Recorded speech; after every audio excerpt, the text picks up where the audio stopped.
श्रीमंत श्री जगद्गुरु तुकाराम महाराज की जय। भिक्षा पात्रावलंबने जळो जिने लाजिरवाणे ऐशी अशी नारायणे उपेक्षिजे सर्वथा। देवापायी नाही भाव भक्ती वरी वरी वाव समर्पिला जीव नाही तो हा व्यभिचार।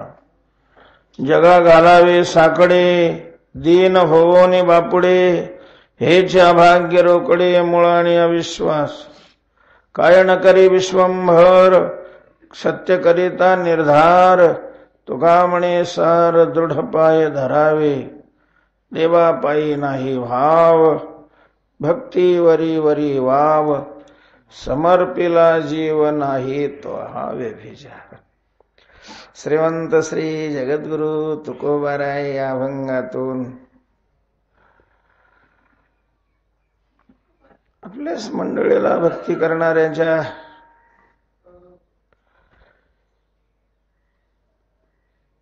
चुकाचं मार्जन करतायत। त्याचं चिंतन करत असताना तुकोबारायांच्या काही स्वभाव विशेषाच्या छटा आपल्याला स्पष्ट दिसतील। महाराज तुकाराम महाराजांना खोटं आवडत नाही। असत्य तुकोबारायांना लगेच चालत नाही। स्वभाव विशेष असतो प्रत्येकाचा, प्रत्येकाचा स्वभाव विशेष असतो। तुकोबारायांचा हा स्वभाव विशेष आहे। त्यांना असत्य खोटं नाही आवडत, मग खोटा व्यवहार आवडत नाही, खोटं चिंतन आवडत नाही आणि खोटं बोलणंही आवडत नाही। तुकाराम महाराजांनी पुराणाच्या विरोधात याविषयी आपलं मत मांडलेलं आहे। पुराणामध्ये असा श्लोक आहे, परोपकार होत असेल, कोणाचं लग्न जमत असेल, सर्वस्व प्राप्ती होत असेल तर अशा वेळेला खोटं बोललं तरी चालतं। श्लोक आहे पुराणामध्ये। तुकाराम महाराजांनी स्पष्ट शब्दात त्याचा निषेध केलेला आहे। स्पष्ट शब्दामध्ये असत्य वचन होता सर्व जोडी, सर्व जोडी होता, लग्न घडी परोपकार होता, असत्य वचन जाईल पतना याशी संदेह नाही। तो पतनाला जाणार त्या खोटं बोलण्यामुळे, मग तो परोपकार होत असेल, कोणाचं लग्न जमत असेल किंवा याला काही मिळत असेल, कशामुळं का होत नाही? जर तो असत्य व्यवहार करत असेल, असत्य बोलत असेल तर त्याचं पतन ठरलेलं आहे। तुकोबाराय म्हणतात तो कशा करता बोलला काही संबंध नाही आहे।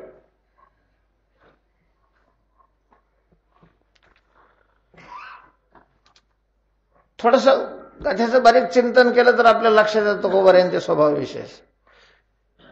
काही ठिकाणी तुकोबारायांनी धर्मशास्त्राला सुद्धा बगल दिली, पुराणाला सुद्धा अशा प्रकारचं टोकलंय। तेव्हा हा एक स्वभाव विशेष आहे, त्यांना खोटं आवडत नाही। आणि त्यांना एक न आवडण्यातला हा दुसरा प्रकार आहे, भगवंताची भक्ती करणाराने कोणापुढेही हात पसरणं तुकोबारायांना नाही आवडत। आता आवडणं नावडणं हा ज्याच्या त्याच्या स्वभावाचा काय भाग आहे, पण नाही तुकाराम महाराजांना चालत।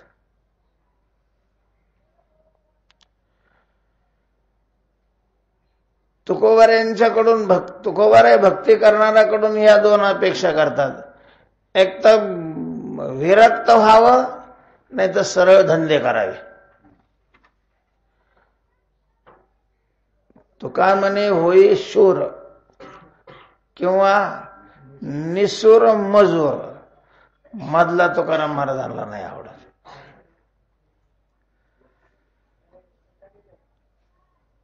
तुकोबारायांना भिक्षा मागणं नाही आवडत.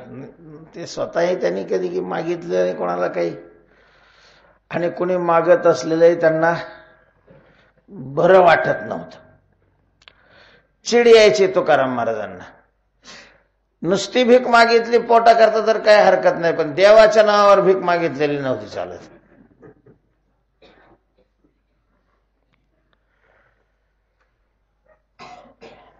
तुम्ही पहा ना, गाथ्यामध्ये दरोडे टाकणारे, खिशे काय तुकाराम महाराजच्या वेळेला दरोडे टाकीत नसतील का लोक? खिशे कापणारे, खून करणारे, त्याचा फार निषेध नाही केलेला दिसत. जेवढा निषेध भक्ती आणि व्यवसाय यांचा काला करणाराचा केलेला आहे, तेवढा निषेध तुकोबारायांनी निषिद्ध कर्म करणाराचा सुद्धा केलेला नाही. म्हणजे एवढं तुकोबारायांच्या दृष्टीने हे निषिद्ध आहे.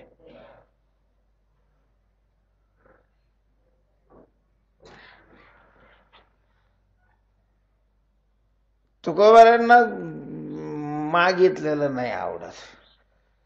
अरे देवाला मागितलेलं नाही आवडत तर मग बाकीच्याला मागितलेलं काय आवडणार आहे? काही मागणे हे आम्हा अनुचित. आम्हा भक्ती करणाराला, आम्हा गळ्यात माळ असलेल्याला, आम्हा कपाळाला फट्टे ओढलेल्याला, आम्हा पंढरीचा वारकरी म्हणून घेणारा जो आहे, देवाचा भक्त म्हणून घेणारा जो आहे, त्याला देवाला काही मागणं हे काय अनुचित आहे, अनुचित. तुकोबारायांची ही अपेक्षा आहे की भगवत भक्ती करणाराचा एकतर प्रारब्धावर विश्वास असावा, नाही तर देवावर तरी विश्वास असावा. शास्त्रावर विश्वास असावा, देवावर विश्वास असावा. शास्त्रावर विश्वास असणं म्हणजे प्रारब्धावर विश्वास असणे. नाहीतर मग आपण देवाचे झालेलंच आहे, देवावर विश्वास ठेवावा. देवाचे माथा घालून या भार. तुका म्हणे घालू तयावरी भार. तुका म्हणे तया भार घातलिया, घालोनी माथा बैसलो भार. कितीतरी प्रमाणे, कितीतरी अशी की जी भक्ती करणाराने आपल्या जीविकेची चिंता न करता जीविकेचा भार कोणावर घालावा? देवावर घालावा असं सांगणारे. नाहीतर मग कष्ट करून आपलं संसार करून घडेल तेवढं काय करावं? चिंतन करावं, परमार्थ करावं, ते चालतं तुकाराम महाराजांना. हे मधलं नाही चालत. लयच चिडतात. का चिडत असतील एवढं काय माहिती. मधलं चालत नाही. तसं इतर शास्त्रामध्ये नाथ महाराजांनी म्हटलेलं आहे, पालवी बांधून या करी, भिक्षा मागावी दारोदारी, परी अन्न आच्छादनावरी विसंबून राहू नये. नाथ महाराज म्हणतात की सरळ सरळ चिंतन करायला आपल्याला सगळा वेळ जातोय, अशा साधकांनी, परमार्थ करणाऱ्यांनी भीक मागावी, भिक्षा मागावी.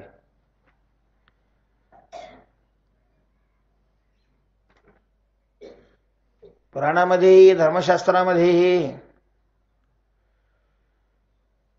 वानप्रस्थ आश्रम असेल, संन्यास आश्रम असेल, ब्रह्मचारी आश्रमामध्ये असेल, तर त्याला भिक्षा मागण्याचा काय अधिकार सांगितलेला आहे. त्या ब्रह्मचारी आश्रमामध्ये तर उपनयन संस्कार झाले, गुरुकडून दीक्षा घेतली की लगेच तिथं समोरच त्याच्याच घरी त्याला पहिल्यांदा काय मागावे लागते? भिक्षा मागावी लागते. तर गुरुच्या घरी अध्ययन करायचं त्याला, बापाकडून पैसे घेतल्यानंतर तर मग तिथं विद्यार्थ्यामध्ये फरक केला जाईल. काही गरीबाची पोरं असतात, काही श्रीमंताची पोरं असतात. श्रीमंत म्हणतील की आमच्या पोराला चांगलं ठेवा, पैसे लागले तर 2 पैसे जास्त घ्या.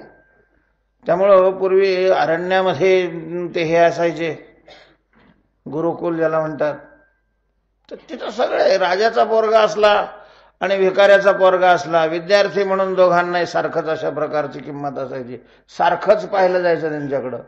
आणि मग त्यांनी उपजीविका काय करायची, तर सरळ त्यांनी काय करायची, भिक्षा अशा प्रकारची मागायची, भिक्षाटन केलं जायचं. त्यामुळं शास्त्रामध्येही पुराणादिकामध्येही भिक्षा ब्रह्मचारी आश्रमामध्ये असताना संन्यास आश्रमामध्ये तर अग्नीला काय करता येत नाही, स्पर्शच करता येत नाही. त्याच्यामुळे त्यांना भिक्षाच मागावी लागते. वानप्रस्थ आश्रमामध्ये सगळा संबंध तोडलेला असतो. तेव्हा मागण्याला इतर ठिकाणी परवानगी आहे, म्हणजे सगळ्यांना जरी नसली तरी ठराविकांना तरी. तुकाराम महाराजांना महाराज आवडतच नाही मागणं. आता हे विशिष्ट लोकांकरता अभंग आहे की ठराव म्हणजे सगळ्या करता आहे असं तिथं स्पष्ट उल्लेख नाही, पण भक्ती करणाऱ्या करता हे तर नक्की आहे. हा अभंग संन्यासाकरता आहे की नाही, ब्रह्मचार्याकरता आहे की नाही, वानप्रस्थाकरता आहे की नाही हे नाही माहिती, पण भक्ती करणाऱ्याकरता हा अभंग नक्की आहे. तुकोबारे म्हणतात भिक्षापात्र अवलंबने. भीक मागण्याकरता भिक्षेचं जे पात्र आहे त्याचा आश्रय करणं म्हणजे भिक्षेवर उपजीविका चालवणं हे लाजिरवानं जगणे.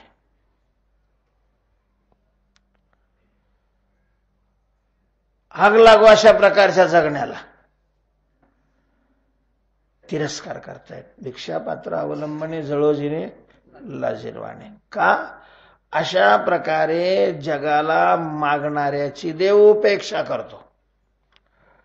नारायणे ऐसे असे सर्वथा उपेक्षिजे.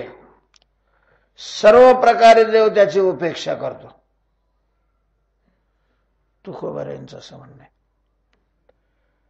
की भिक्षा मागणाऱ्याची सर्व प्रकारे देव उपेक्षा करतो. कारण काय आहे देवाने उपेक्षा करण्याचं?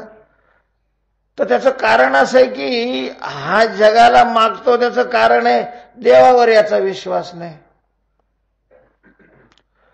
मग ज्याचा त्याच्यावर विश्वास नाही, त्याची उपेक्षा नाही करेल तर तो तरी काय करेल?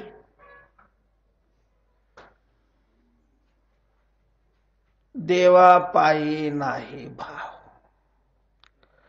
देवाच्या पायावर विश्वास नाही, भाव नाही. या ठिकाणी भाव शब्दाचा अर्थ विश्वास नाही. देवावर त्याचा विश्वास आहे. देवावर किंवा पायी म्हटलं तर देवाच्या भक्तीवर त्याचा विश्वास नाही. म्हणजे विश्वास हा सुसंवेद्य आहे. विश्वास अंतःकरणाचा धर्म आहे. आणि तो ज्याची त्याला कळतो. तुम्हाला कसं काय समजलं की त्याचा देवावर विश्वास नाही म्हणून? कशावरून तुम्ही विधान करता तुकोबार आहे की भिक्षा मागणाराचा देवावर काय नाही, विश्वास नाही, अशा प्रकारचं विधान कशावरून करता? भक्ती करतोय तो, देवावर विश्वास नसता तर मग माळ घातली असते की त्याने? देवावर विश्वास नसता तर पूजा केली असते का? देवावर विश्वास नसता तर गंध लावला असता का? देवावर विश्वास नसता तर दर्शन केलं असतं का? देवावर विश्वास नसता तर कथा कीर्तन केली असते का? देवावर विश्वास नसता तर पंढरपूरला आला असता का? देवावर विश्वास नसता तर आळंदीला गेला असता का? म्हणजे या सगळ्या ज्या क्रिया घडतात त्या देवावर विश्वास आहे म्हणूनच घडतात. देवावर विश्वास नाही अशा प्रकारचं विधान तुम्ही कसं करता? भक्ती करतोय तो भक्ती. विश्वास असल्याशिवाय भक्ती कशी काय होईल? तुकाराम महाराज म्हणतात त्याची भक्ती अशी आतून नाहीये, वरवर भक्ती करतोय, वरवर. भक्ती वरी वरी वाव. व्यर्थ आहे ती भक्ती, फुकट अशा प्रकारची भक्ती आहे. शेळीच्या गळ्याला जशी स्तनं असतात तशी त्याची भक्ती आहे. त्या भक्तीतून त्याला कुठल्याही प्रकारचं फल निष्पन्न होत नाही. पोकळ असेल तर त्याच्यातून काय निष्पन्न होणार आहे? वरवर अशा प्रकारची भक्ती आहे. वरवरची भक्ती देवाच्या चरणाजवळ रुजू नाही होत. नसरे ते भक्ती विठोबाचे पायी. जेथे चित्ता उपरती ना, ज्या भक्तीचा संबंध चित्ताशी जोडला गेलेला नाही, चित्त अशा प्रकारचं शांत होत नाही, चित्तावर त्याचा परिणाम होत नाही, चित्तामधून भक्ती घडत नाही, ती भक्ती देवाच्या पायाजवळ सरती होत नाही. कारण परमात्मा बाह्य क्रिया नाही स्वीकारत, अंतरीची घेतो गोडी. बाह्य जोडी भावाची, अंतरीची घेतो गोडी. देवाच्या दरबारामध्ये क्रियेला प्राधान्य नाही, व्यवहारामध्ये क्रियेला फार प्राधान्य देतात. प्रत्येकाचं क्षेत्र भिन्न भिन्न असतं. व्यवहारामध्ये क्रियेलाच प्राधान्य द्यावं लागतं. काही किंमत नाही तुमच्या मनामध्ये कोणाविषयी काय भाव आहे. तुमच्या मनात तुम्ही त्याच्याकरता काय केलेलं आहे यालाच महत्व दिलं जातं, त्याच्या भावाला महत्व दिलं जात नाही, क्रियेला महत्व आहे. महाराज त्याला 3-1-3चा पाडाही येत नसला आणि त्याच्याजवळ MA सर्टिफिकेट असलं तर त्यालाच नोकरी लागते. तुमच्या आकर्कीन एकोत्रीला काही महत्व नाहीये. जर तुमच्याकडे सर्टिफिकेट नसेल तर तुम्हाला किती येतं कोणीही विचारत नाही. व्यवहारामध्ये क्रियेला महत्व आहे, बाह्य अंगाला महत्व आहे. ज्याला व्यवहार करायचा आहे, संसार करायचा आहे, त्यांनी बाहेरचं अंग मजबूत केलं पाहिजे.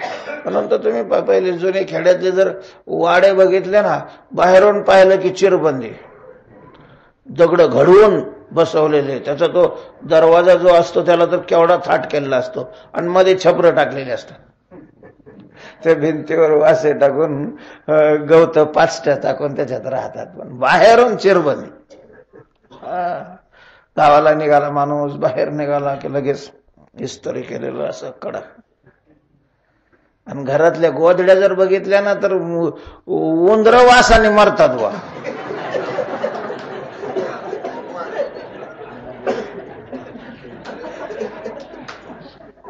घरात कसं असो, बाहेर अगदी व्यवस्थित पाहिजे. लोकांचे एकच व्यवस्थित पाहिजे. व्यवहारामध्ये ते ठीक आहे, व्यवहारातलं ते भूषण आहे, पण परमार्थ वेगळा. माणसं व्यवहार परमार्थात घालतात. परमार्थमय व्यवहार केला तर ठीक आहे, व्यवहारमय परमार्थ केला तर सगळंच बोंब होईल. सगळं व्यवहारातलं परमार्थात आणलं लोकांनी. परमार्थ हा ज्याच्या त्याच्या करता आहे, व्यवहार दुसऱ्या करता असतो. दुसऱ्या करता असतो म्हणून कुणी आपल्या कार्यक्रमाला आलं, लग्नाला आलं, बारशाला आलं, भूमिपूजनाला आलं, आणखीन कशाला आलं तर येणारचे आभार मानले जातात, कौतुक केलं जातं. तेच परमार्थात घुसलं महाराज, तेच परमार्थ आहे घुसलं. आणि निर्लज्जासारखं पत्रिकेत लिहिलं जातं की आपण कार्यक्रमाला येऊन कार्यक्रमाची शोभा वाढवावी.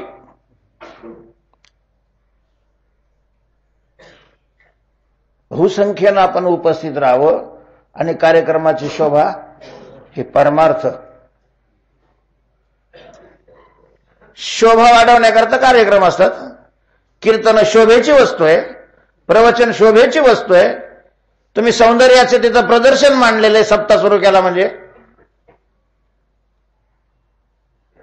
हे आले यांचे आभारी हो, ते आले यांचे आभारी हो, याला उरावर घ्यायची सगळी ना. तिथं स्पष्ट लिहायला पाहिजे की ज्याला स्वतःचा उद्धार करायचंय, स्वतःचं कल्याण करायचंय, स्वतःचं चित्त शुद्ध करायचं असेल त्यांनी यावं.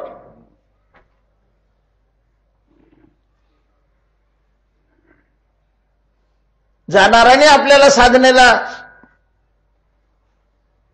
जागा करून दिली वयाने, म्हणून त्याने त्यांचे उपकार मानले तर ठीक आहे. हा का उपकार मानतो? सरळ सरळ त्याचा अर्थ आहे. त्याला परमार्थ त्याच्याकडून करून घ्यायचं नाही, त्याला उचकायचं त्याचं. आभार मानले जातात म्हणजे कशामुळे आभार मानले जातात? याच्यामुळेच आभार मानले जातात. तुम्ही आले म्हणून दात्याने भरपूर आम्हाला दिलं.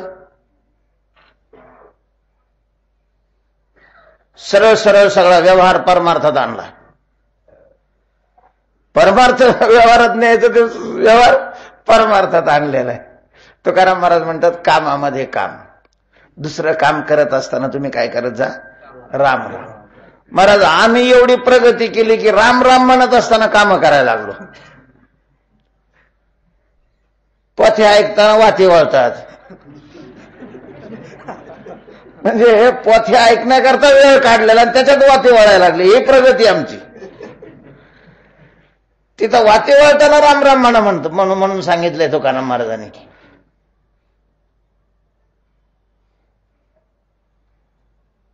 परमार्थाचं क्षेत्र वेगळं आहे आणि व्यवहाराचं क्षेत्र वेगळं आहे. व्यवहाराचे नियम वेगळे आहेत, परमार्थाचे नियम वेगळे आहेत. भेसळ नाही करावी. परमार्थ परमार्थाच्या नियमाने असावा, व्यवहार व्यवहाराच्या नियमाने असावा.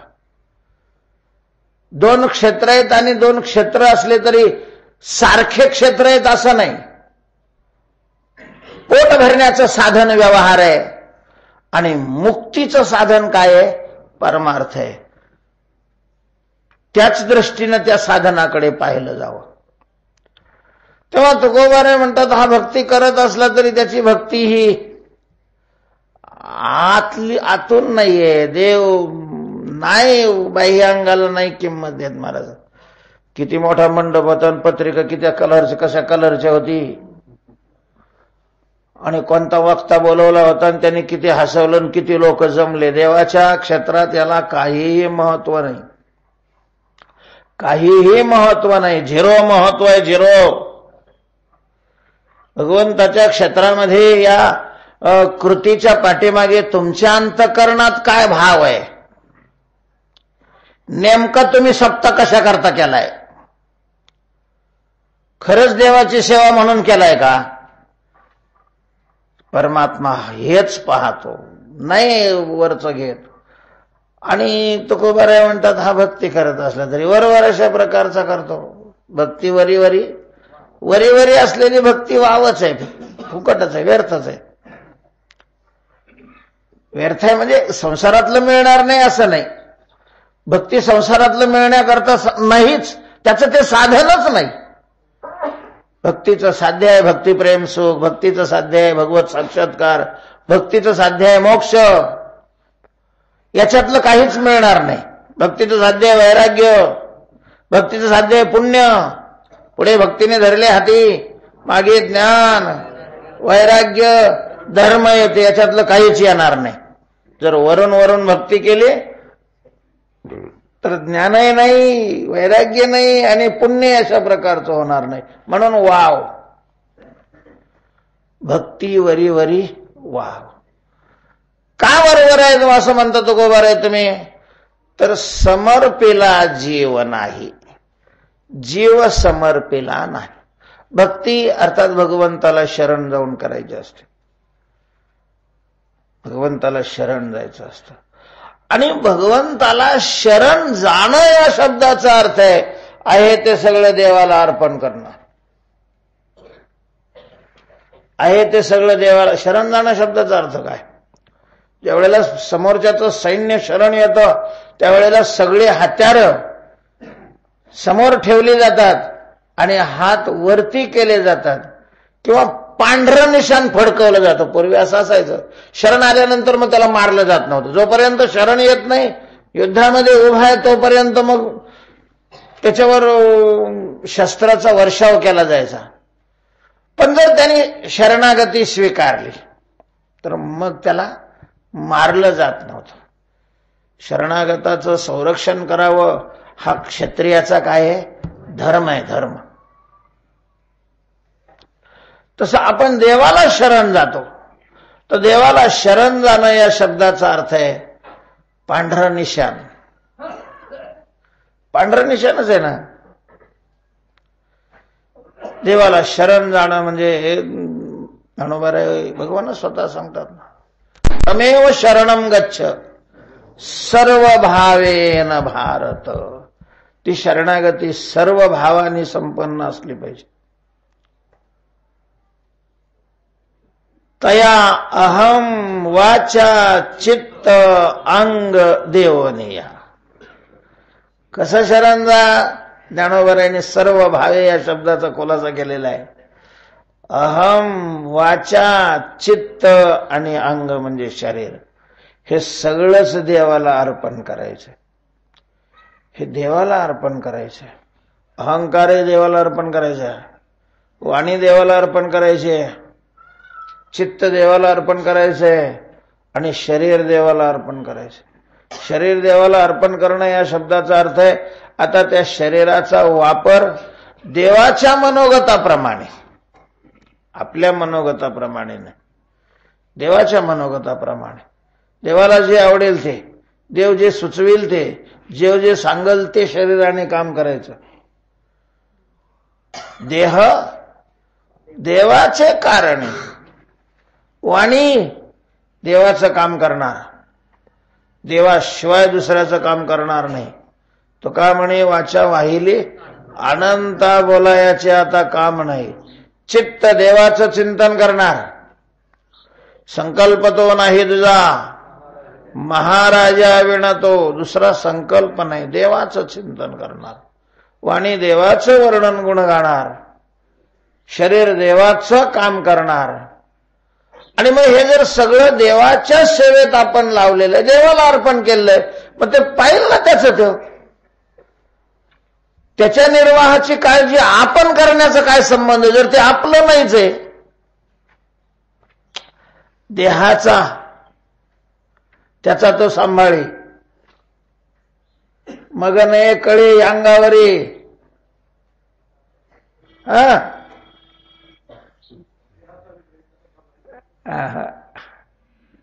देहाचा निग्रह आहे काय? त्याचा तो सांभाळे. देह त्याला अर्पण केलं, नाहीतर काय अर्पण करणार आहे आपण? काही शहाणपणा केलाय म्हणले देवाला अर्पण केलं, या बापाचंच होतं ना, बरंच त्याच आहे. काय अर्पण करणार आपण? शरीर पंचमहाभूताचं बनलेलं आहे, आणि पंचमहाभूत कोणी आपल्या पप्पाने निर्माण केलेत होय? येतं वायुमानी भूतानी जायंते जातानी जेवंती. त्यांनी जी सगळी पंचमहाभूत निर्माण केली, त्यानं पंचीकरण केलं, त्याने सगळे भाग एकत्र करून शरीर अशा प्रकारचं निर्माण केलं, आणि पुन्हा हाताला अर्पण करायला लागला, तरी देव खुश होतो महाराज. देवान भावयतानेन ते देवा भावयंतो हा परस्परम भावयंतो श्रेय परमाप्स्यत. तरी खुश होतो. जर तो त्याचा आहे तर देहाचा निग्रह त्याचा तो सांभाळे, बरोबर आहे. तर त्याच पाहिलं ना तो. बरंच घातलेले असते माळ आपण गळ्यात, लोक घालतात म्हणून घातलेली राहते. काय ती चव थोडीच आहे. त्याचा जो भाव आहे माळ घालण्याचा, तो भाव मनाने अंगीकारलेला असतो, स्वीकारलेला असतो. असं काही नाहीये, जरा बरं आहे वा माळ घातली म्हणजे बरं राहतं, विनाकारण खर्च होत नाही. माळकऱ्याचा आणि बिना माळकऱ्याचा एवढाच फरक राहतो. बिना माळकऱ्याचा फाजूल खर्च होतो, आणि माळा घातल्या म्हणजे फाजूल खर्च होत नाही. बँकेत टाकायला तसंच शिल्लक राहत.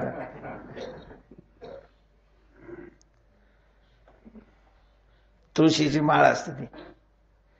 कशाची? तुळशीची. आणि मग पूर्वी एखादी वस्तूचा जर त्याग केला, एखादी वस्तू कोणाला अर्पण केली, तर त्याच्यावर काय ठेवायचे? तुळशीपत्र ठेवत असत. तुळशीपत्र. तसं माळ घालणं म्हणजे देह संघातावर तुळशीपत्र ठेवणे. लोकांना असं सांगितलं तर लोक माळच नाही घालायचे महाराज नंतर.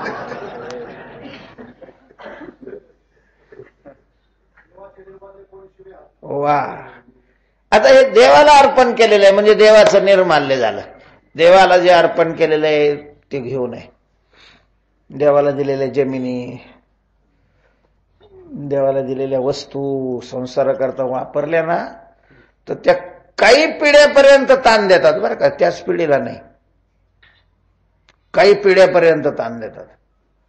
त्याच्यामुळं देवाला म्हणून आणलेलं आहे, देवाचं म्हणून आहे, ते देवाच्याच कामात गेलं पाहिजे, ते संसाराच्या कामात. तर शरीर देवाला अर्पण केलेलं, काय संबंध नाही आपल्या शरीराचा. आता हे झालं तर्काने, पण प्रत्यक्षात कसं काय? म्हणून तुकोबाराय म्हणतात, खरं तर याने देवाला जीव अर्पण केलेलाच नाही, व्यभिचार आहे. मग हा व्यभिचार अशा प्रकारचा आहे, अव्यभिचार नाही. समर्पिला जीव नाही तो हा व्यभिचार. नुसतं भिक्षा मागणं त्याला नाही. तुकाराम महाराज काय एवढं चिडतात त्याचं कारण आहे, जगा घालावे साकडे दीन होवने बापुडे, हेचे अभाग्य रोकडे मूळ आणि अविश्वास. जगा साकडे घालावे, जगाला अशा प्रकारचं संकट घालायचं, जगाला साकडं घालायचं. हे असं आहे, हे तसं आहे, हे असं आहे, हे नेमकं कोणतं संकट घालावं असं तुकाराम महाराजांनी इथं काही स्पष्ट केलं नाही. तुकाराम महाराज असे हुशार आहे महाराज, तुम्ही बसा झटके घेत, काही आलं हे तर तुमच्यावर, मला काही घेणं नाही, रिकामेचे रिकामे.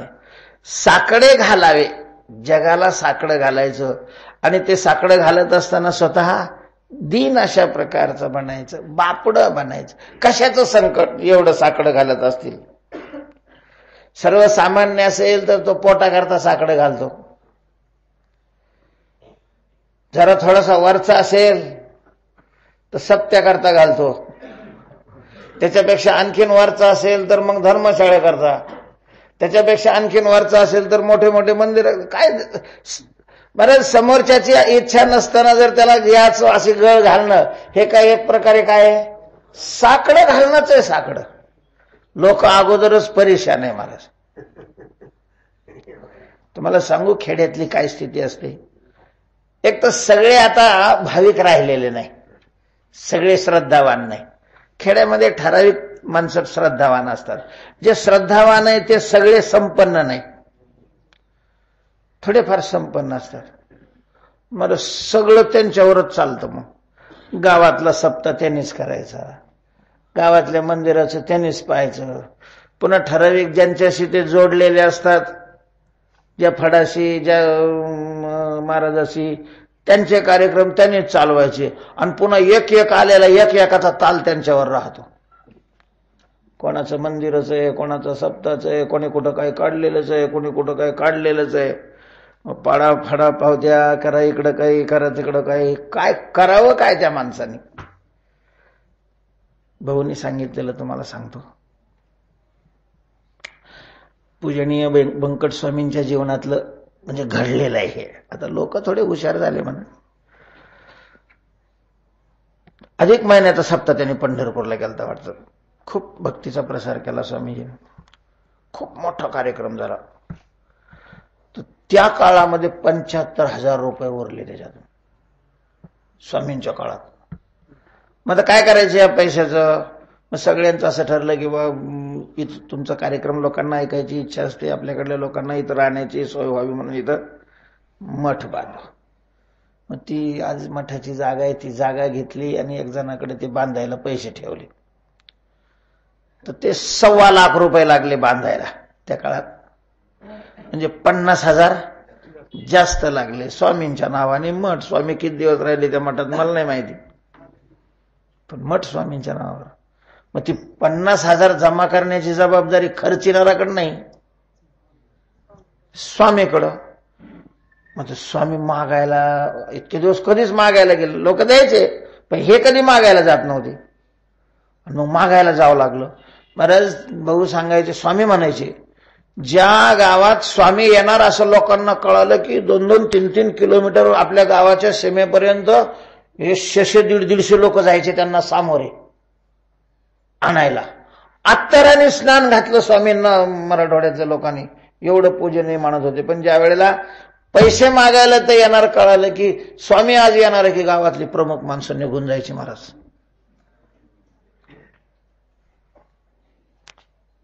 मुख्य माणसं निघून जायची गावातून. कारण एकाच कामाकरता किती वेळेला ते लोकांना तरी म्हणणार, आणि ते तरी किती वेळेला देणार. स्वामी म्हणायचे म्हणतात की असं वाटतं की याच्यावर राखेल टाकावं आणि फुकावं. तेव्हा दीन अशा प्रकारचं होऊन जगाला संकट घालायचं, आणि त्याला माध्यम जगाशी तुमचा संबंध काय, आम्ही भक्ती करतो, काही जावाई आहे, भाऊ आहे, मित्र आहे, दुसरा कोणता संबंध आहे, त्या संबंधाने मग मागितलं तर तो भाग वेगळा ना. भक्तीच्या संबंधाने तुकाराम महाराज म्हणतात हे जगा घालावे साकडे, जगाला संकटात टाकायचे. महाराज एरवी माणसं उत्सुकच असतात आपल्याला काहीतरी तिथं करायला मिळावं म्हणून, पण मग त्यांच्या मर्यादा आहेत त्यांना. ज्या वेळेला त्यांच्या मर्यादेपेक्षा जास्त ओझं त्यांच्यावर टाकलं जातं त्यावेळेला त्यांना मग ते काय वाटतं, संकट वाटतं. काय पीडा आहे. तुम्ही कीर्तनाशिवाय जर एखादा महाराज एखाद्या गावात गेला, महाराज घाबरतात, लोक घाबरतात. काय आणलं काय माहिती बा, काय काढलंय आणि काय माहिती बा, काय बरं. त्यालाच पुन्हा इकडं तिकडे यावं लागतं. भावही काय असतं, नाराजही करत नाही. बरं म्हणल्यानंतर नाही म्हणता येत नाही माणसाला. परिस्थिती कशी असली तरी काही करून माणसं काही ना काही करण्याचा काय करतात, प्रयत्न करतात. पण शेवट त्याच्या अंतःकरण तर दुखतं ना हो. कारण संभावित मनुष्य असेल तर त्याच्या इब्रतीला शोभण्यापेक्षा कमी देणं हे त्यालाही आवडत नाही, त्यालाही त्याचं अत्यंत वाईट वाटतं. पण ह्याला काही घेणं राहत नाही, याला वर वाढायचंच राहतं ना. म्हणून तुकोबाराय म्हणतात जगा घालावे साकडे, आणि दीन होऊन बिचारा होऊन अशा प्रकारचं जगाला संकट जर होत असेल तर हे देवाविषयीच्या अविश्वासाचं मूळ आहे.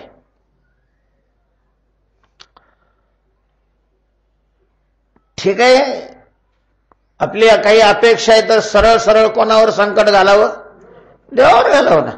देवाला सांगावं आम्हाला असं असं करायचंय, कसं करायचं तर तू पाय, आमची इच्छा आहे, तू देव आहेस आमचा. तू काय म्हणे आम्ही जे जे इच्छा करू ते ते कल्पतरो पुरविशी, आमची अपेक्षा पूर्ण करणं ही तुझी जबाबदारी आहे. तेव्हा आमची ही अपेक्षा आहे, तू अशा प्रकारची ही आमची इच्छा पूर्ण कर. देवाला मागावं ना. मागणे ते तुझं मागो, जीवभाव तुझं सांगो, लागो तरी लागो पाया तुमच्या जाताना. हा देवाकडे जातच नाही, मागायचा प्रश्नच नाही. मग याचा सरळ सरळ अर्थ काय आहे, देवावर विश्वास नाही. दुसरा काय अर्थ आहे.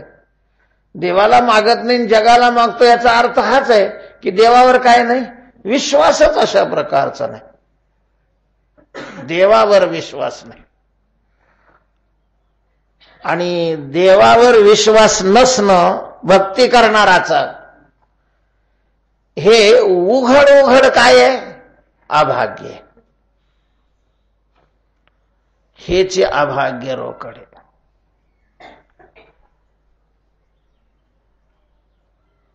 मूळ आणि अविश्वास हेच अभाग्य रोकडे, मूळ आणि अविश्वास. तुकोबाराय तुम्हाला काय म्हणायचंय, तुकोबाराय म्हणायचं तुम्ही जे ऐकतात तेच मला म्हणायचंय. कशा करता जगापुढे तुम्ही दीन होता, का जगापुढे तुम्हाला हात पसरावा लागतो, कोणी सांगितलंय तुम्हाला हे कुठं नाही करायचे.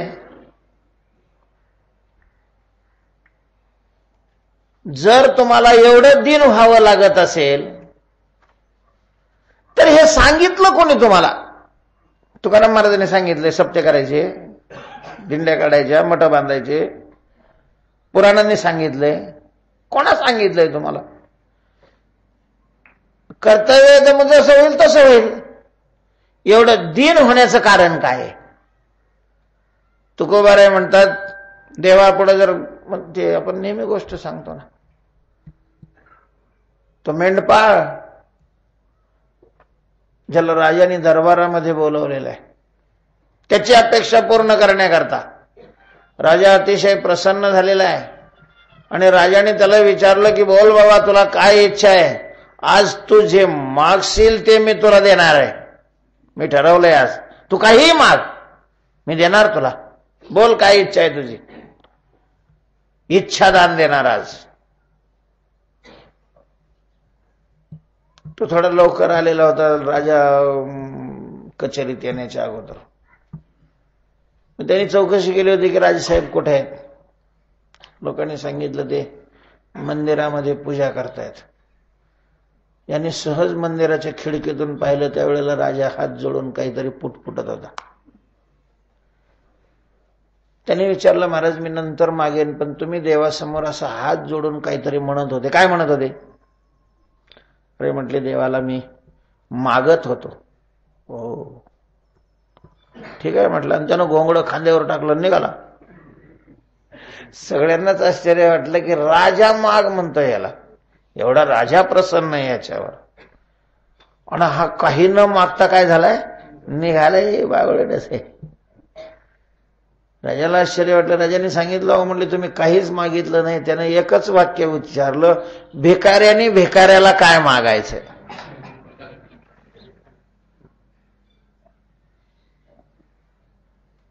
राजा गुणग्राही होता, शहाणा होता तो. त्यांनी पुन्हा त्यांना थांबवलं. म्हटले, मला या वाक्याचा अर्थ नाही कळाला. मी राजा आहे, तुम्ही मेंढपाळ आहात. भिकाऱ्याने भिकाऱ्याला काय मागायचं हे वाक्य तुम्ही कसं उच्चारलं? त्यांनी सांगितलं, राजा जो मागतो त्याला भिकारी म्हणतात हे मला माहिती आहे. तू मला मागण्याकरता बोलावलंय, तुला मागणं म्हणजे मी काय होणे, भिकारी होणे. आणि तू देवाला मागत होतास म्हणजे तूही काय आहे, भिकारी आहेस.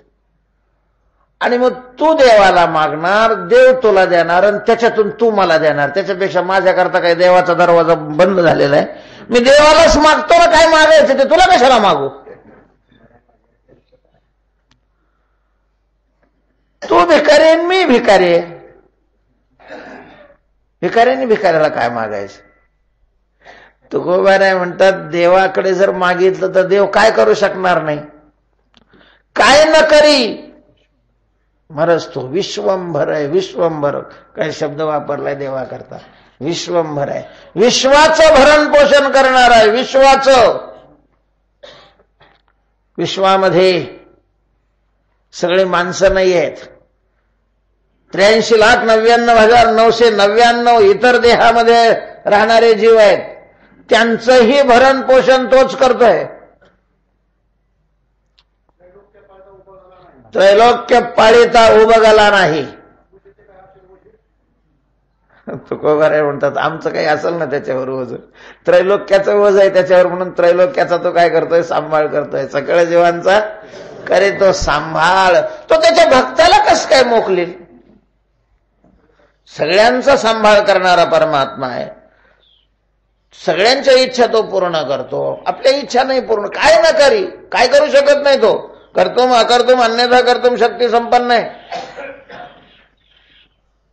महाराज गुरु त्या संदीपनी ऋषीच्या मंडळींनी त्याच्याकडे मेलेला मुलगा मागितला. मोठा गोड प्रसंग आहे. भगवंताचं शिक्षण संपलेलं आहे. आता शिक्षण घ्यायचं म्हणजे काय, नुसतं नाटकच, नुसती सहीच घ्यायची होती. ह्याला काय माहिती नाही, काय येत नाही, तिथं जाऊन शिकायचं. पण राहायला मजा केली आपली तिथं. झाले कायद्यात बसवायचं फक्त. पण मग पूर्वीची प्रथा होती की जाताना गुरुदक्षिणा द्यायची. गुरुजींना विचारलं, म्हटले गुरु महाराज मी काय दक्षिणा देऊ? त्यांनी सांगितलं, अरे तू मला गुरु केलं, ही सगळ्यात मोठी दक्षिणा आहे. जगाचा जो गुरु आहे त्याचा मी काय आहे, गुरु आहे. याच्यापेक्षा दुसरं काय मोठं देणार आहे तू? मला काही नाही लागत, जा. म्हणले नाही महाराज, परंपरा ही मोडायला नाही पाहिजे. म्हणजे काय म्हटलं, तुझ्या गुरुमाईला विचार काय लागतं. संदीपनी ऋषींनीच सांगितलेलं होतं की हा जगदीश्वर आहे, ईश्वर आहे. हा अवतार घेतलेला आहे, मानवाची लीला करू लागलेला आहे, हा ईश्वर आहे. त्यांना विचारलं, मग तिला आठवण आलेली आहे. तिने सांगितलं मला नको विचारू, जाय तू, काही नाही लागत मला. नाही म्हटले, पण रडायला लागली ती. रडण्याचं कारण असं होतं की मुलाच्या वियोगाचं दुःख कृष्ण आल्यापासून विसरलेली होती ती. कृष्णातच तिला आपला मुलगा दिसायचा. कृष्णाला मुलगा मानलेला होता. आता हा सर्व आत्मा असल्यामुळे तिच्या मुलाचाही आत्मा आहेच.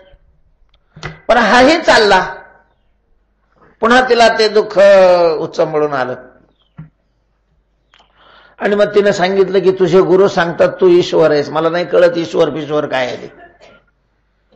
पण जर मग तू ईश्वर आहेस आणि तू मागतोस आहेस तर माझा मुलगा दे मला आणून. म्हणूनच भगवंतानी तिथंच प्रतिज्ञा केली, जोपर्यंत मी तुमच्या मुलाला आणणार नाही तोपर्यंत मी हा आश्रम नाही सोडणार. त्याच्या कुठं मेला तो समुद्र स्नान करताना बुडाला. समुद्रात गेले, समुद्राला विचारलं, त्यांनी सांगितलं मी नाही त्याला मारलं, माझ्यात एक राक्षस आहे, कदाचित त्याने केलं असेल. तिथं त्या राक्षसाजवळ गेले, त्याला मारलं, तिथं तो सापडला नाही. तिथून थेट यमलोकात गेले. तिथं त्यांनी सांगितलं बा आमच्याकडे फक्त आतला रस आणला जातो, ही असली कवर नाही आणली जात. लिंग शरीर तिथं येतं, तिथं स्थूल शरीराचा काही संबंध नसतो. मग ती तारीख पाहिली, त्या तारखेचं रेकॉर्ड उचकिलं आणि मग तो लिंग शरीर त्या भगवंताच्या समोर. भगवंतानी आपल्या संकल्पाने 12 वर्षानंतर तो केवढा होईल त्याचा अशा प्रकारचं संकल्पाने शरीर तयार केलं. त्याच्यात ते लिंग शरीर घातलं आणि त्याला घेऊन आले. काय न करी, काय न करी. भगवान परमात्मा काय करू शकत नाही. आपण ज्याचे दास आहोत तो एवढा मोठा आहे. कर्तुम अकर्तुम अन्यथा कर्तुम शक्ती संपन्न आहे. तो जगाला अशा प्रकारचं जगवतोय, त्याच्या भक्ताला नाही जगवणार. काय न करे विश्वंभर. पण त्याच्याकरता हा विश्वंभर आहे अशा प्रकारचा मनाने काय केला पाहिजे, निर्धार केला पाहिजे, निश्चय केला पाहिजे ना. सत्य करिता निर्धार, सत्य करिता निर्धार. माणसाला वाटतं लगे कीर्तनाला चालला की खडा सुद्धा टोचू नये. मग कीर्तनाला चालला ना, तेवढी भक्ती करावी लागते, तेवढा संबंध प्रस्थापित करावा लागतो, तेवढं ओझाच्या प्रकारचं त्याच्यावर लादावा लागतो, निर्धार करावा लागतो, सत्य अशा प्रकारचा निर्धार करावा लागतो. काय न करे विश्वंभर सत्य करिता निर्धार. तयाचा तुका म्हणे सार दृढ पाय धरावे. या सगळ्याचं सार हे आहे की भगवंताची भक्ती करणाऱ्या प्रत्येकाने निर्धार करावा, त्याच्यावर पूर्ण विश्वास ठेवावा आणि मनामध्ये त्याच्या पायाचं चिंतन करावं. दृढ अशा प्रकारचे पाय त्याचे धरावे. सोडून द्यावी देहाचे आणि देहासंबंधीची काळजी. तो काय आपली परीक्षा घेतो, आपण त्याची परीक्षा घ्यावी.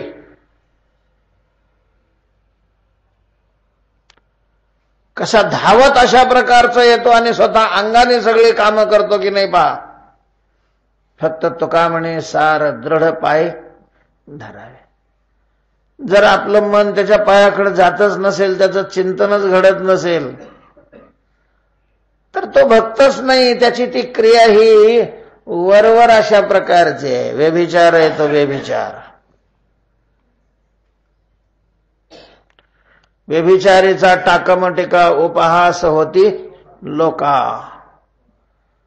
तेव्हा काय न करी विश्वंभर करी सत्य करिता निर्धार. तुका म्हणे सार दृढ पाय धरावे. देवा पायी नाही भाव. भक्ती वरी वरी वाव.